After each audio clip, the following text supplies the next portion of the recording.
Saudara yang terkasih, sebelum kita mengawali hari ini, marilah sejenak kita mendengarkan firman Tuhan. Kita berdoa. Kasih, karunia, dan damai sejahtera yang dari Allah Bapa kita dan dari anaknya Tuhan Yesus Kristus dan Roh Kudus, itulah kiranya yang menyertai saudara sekalian. Amin. Firman Tuhan hari ini buat kita tertulis dalam Yesaya pasal 42 ayat 1, demikian firman Tuhan. Lihat, itu hambaku yang kupegang, orang pilihanku yang kepadanya aku berkenan. Aku telah menaruh rohku ke atasnya supaya ia menyatakan hukum kepada bangsa-bangsa. Saudara yang dikasihi oleh Tuhan kita Yesus Kristus, melalui ayat firman Tuhan hari ini, dengan sangat jelas Nabi Yesaya menyatakan kepada kita semua bahwa Yesus adalah pilihan Allah yang diurapi dan diutus di dalam Roh Allah untuk menyatakan keadilan, menegakkan hukum, dan membebaskan yang terpenjara. Yesaya memakai istilah hamba. Istilah hamba sendiri dipakai dalam berbagai pengertian di dalam Alkitab. Walaupun pengertian kata hamba bisa berbeda-beda, namun semua pemakaian kata hamba dalam Alkitab menunjuk kepada adanya seorang atasan yang ditaati oleh sang hamba tersebut.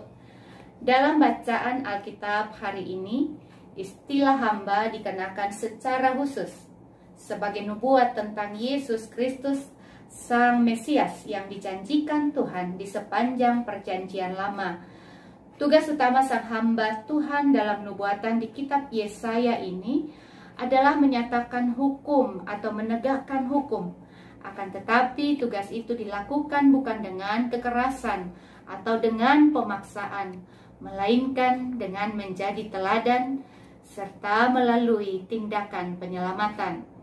Tindakan penyelamatan ini digambarkan dengan tindakan membuka mata yang buta, mengeluarkan orang hukuman dari tempat tahanan, dan mengeluarkan orang-orang yang duduk dalam gelap dari rumah penjara.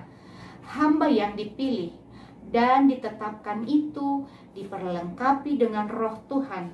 Disebutkan di ayat 1, aku telah menaruh rohku atasnya. Hamba yang dipilih dan ditetapkan itu berada dalam lindungan dan kekuatan Tuhan. Tuhan memberikan rohnya, karena hamba itu akan menjalankan rencana Tuhan. Dengan roh Tuhan yang telah ditaruh di atas hamba itu, maka ia akan dimampukan mengemban amanat Tuhan, yaitu supaya ia menyatakan hukum kepada bangsa-bangsa.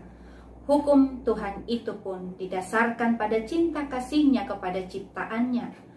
Hukum Tuhan itu bukanlah untuk mematikan, melainkan untuk menyelamatkan.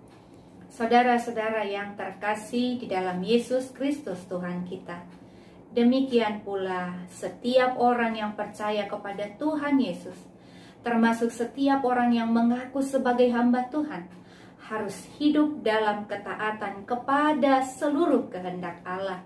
Melalui firman Tuhan hari ini, kita diingatkan kembali untuk dapat membawa berita sukacita bagi setiap orang.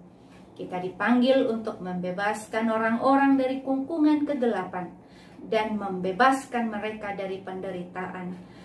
Tuhan telah memberikan roh-Nya bagi kita untuk menyatakan hukum-Nya.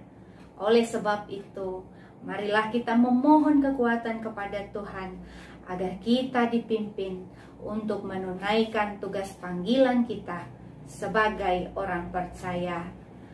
Amin, kita berdoa.